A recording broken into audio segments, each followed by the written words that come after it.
السلام علیکم ناظرین، آپ دیکھ رہے ہیں پروگرام گوہر کے ساتھ اور میں ہوں آپ کا میزبان گوہر بٹ۔ آج کے پروگرام میں ہم ڈسکس کریں گے وزیر اعظم پاکستان جناب شہباز شریف صاحب نے کہا ہے کہ کشکول توڑ دیا ہے کیونکہ یہ کشکول ہمیں کہیں کا نہیں رہنے دے گا۔ اس کے ساتھ بات کریں گے کہ سیاسی معاملات بھی آگے بڑھ رہے ہیں اور کچھ جماعتیں آپس میں مل رہی ہیں، کچھ جماعتیں ایک دوسرے کو راضی کرنے کی کوشش کر رہی ہیں۔ ان سارے ایشوز پہ بات کرنے کے لیے ہمارے ساتھ اسٹوڈیوز میں موجود ہیں جناب پرویز بشیر صاحب، جناب سعید چودھری صاحب اور جناب سلمان غنی صاحب، تینوں بہت سینئر صحافی اور تجزیہ نگار ہیں۔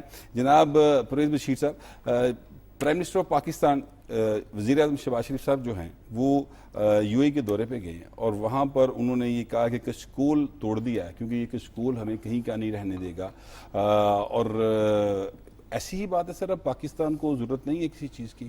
ویسے تو مہنگائی کافی کم ہوئی ہے اس دور میں اور چیزیں کافی عام آدمی کی ریچ میں آئی ہیں۔ میرا خیال ہے کہ کم از کم 50% جو ہے مہنگائی کم ہوئی ہے۔ آپ کیسے سمجھتے ہیں؟ پہلے تو بات کر لیتے ہیں کشکول کی۔ جی سر۔ دیکھیں، اب جو سارا فوکس ہے وہ ہے معیشت کی بحالی کی طرف، جی اور معیشت کی بحالی کی طرف جو کوششیں ہیں وہ خارجہ امور سے تعلق رکھتی ہیں۔ جو ہمارے دوست ممالک ہیں ان سے ہم نے رابطے بڑے تیز کر دیے ہیں، یعنی کوئی دن ایسا نہیں گزرتا جس میں کوئی وفد نہ آ رہا ہو یا وفد ہمارا نہ جا رہا ہو وہاں پر، اور ٹیلی فون پہ رابطے نہ ہو رہے ہوں۔ تو یہ جو کشکول کی آپ نے بات کی ہے، یہ اگر تو آپ کا جو معاشی استحکام ہے وہ آ جاتا ہے تو پھر ہمیں جو بات کر رہے ہیں کہ ہمیں کسی سے امداد کی ضرورت نہیں پڑے گی، ہم کیا کریں گے؟ دیکھیں، قرض اور چیز ہے، قرض لیتے ہیں، یہ ضرورت ہوتی ہے۔ امداد اور چیز ہے۔ جو آج سے کچھ عرصہ پہلے یہ وقت آ گیا تھا جب ہم ڈیفالٹ کی طرف جا رہے تھے، اور اس میں ڈیفالٹ کے بعد اب جو صورتحال پیدا ہوئی ہے وہ یہ ہے کہ بہتری کی طرف ہم چل نکلے ہیں۔ آپ نے دیکھا ہوگا کہ سعودی عرب کا جب دورہ کیا اور وہاں پر جو وفد تھا، ان کی ایک بات جو مجھے بڑی اچھی لگی جو انہوں نے کہی اور انہوں نے بھی کہی، پاکستان نے اور سعودی عرب دونوں نے، کہ شراکت داری کا ہم کر رہے ہیں۔ اب جو ہے ساری توجہ جو ہے وہ یہ ہے کہ سرمایہ کاری آئے، اور سرمایہ کاری کے لیے بے پناہ کوششیں ہو رہی ہیں، اور ایسا محسوس ہو رہا ہے کہ جو دوسرے دیگر ممالک جو ہیں ہمارے دوست ممالک، وہ سرمایہ کاری کے لیے تیار ہیں اور اس حکومت کے اوپر اعتماد بھی کرتے ہیں، اور اعتماد کے جو مظاہر ہوتے ہیں وہ نظر آنا شروع ہو گئے۔ وہ یہ اس طرح کہ اسٹاک مارکیٹ دیکھ لیں آپ، 75,000 کراس کر گئی ہے۔ اس کے علاوہ جو ہے زر مبادلہ کے جو ذخائر ہیں وہ 15 ارب ڈالر کے قریب آ گئے ہیں۔ یہ دیکھیں، کہاں 8 ارب کہاں 15 ارب ڈالر۔ جی بہت فرق ہے، بہت بڑا فرق ہے۔ اسی طرح انفلیشن ریٹ، ابھی آپ نے جو مہنگائی کی بات کی ہے، افراط زر جناب 30 کے قریب پہنچا ہوا تھا، اب یہ تقریباً 17-18 کے قریب ہے، اور اب جو آثار نظر آ رہے ہیں وہ یہ ہے کہ مزید کمی آئے گی۔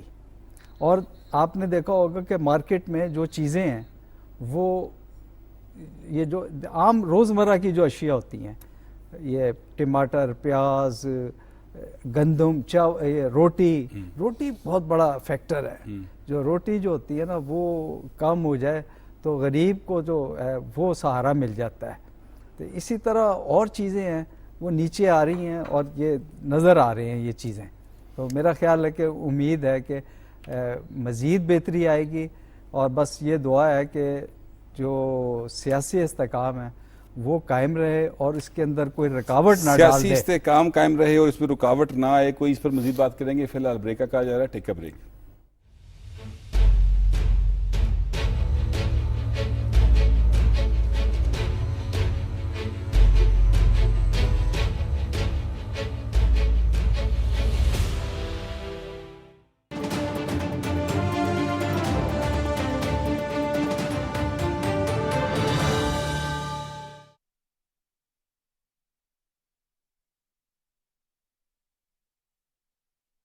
الله أكبر الله أكبر الله أكبر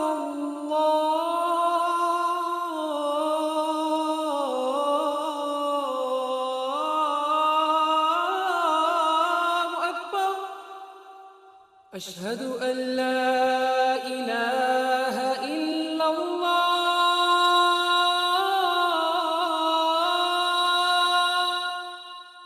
أشهد أن لا إله إلا الله أشهد أن محمد رسول الله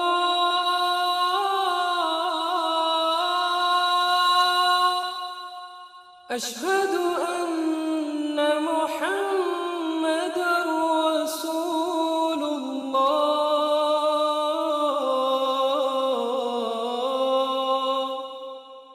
حي على الصلاة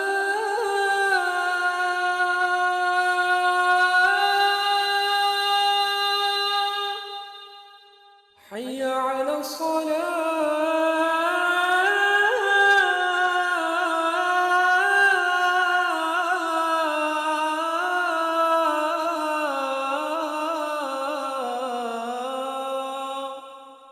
حي على الفلاح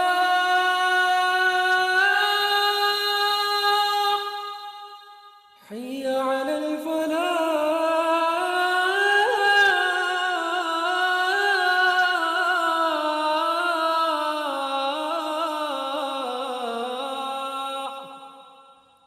الله أكبر الله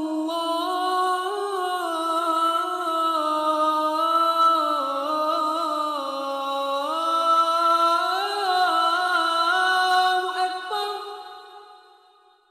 لا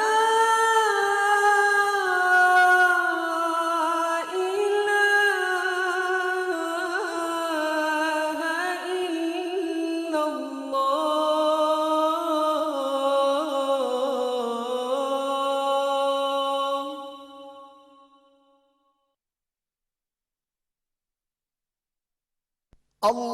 اللهم صل على محمد وعلى آل محمد كما صليت على إبراهيم وعلى آل إبراهيم إنك حميد مجيد اللهم بارك على محمد وعلى آل محمد كما باركت على إبراهيم وعلى آل إبراهيم إنك حميد مجيد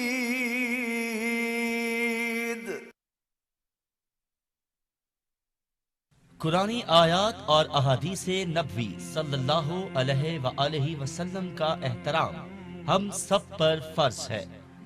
تعزیرات پاکستان کے سیکشن 295 بی کے تحت قرآن پاک کی توہین قابل سزا جرم ہے جس پر عمر قید کی سزا ہو سکتی ہے۔ اس کو گندگی یا ردی میں نہ پھینکا جائے۔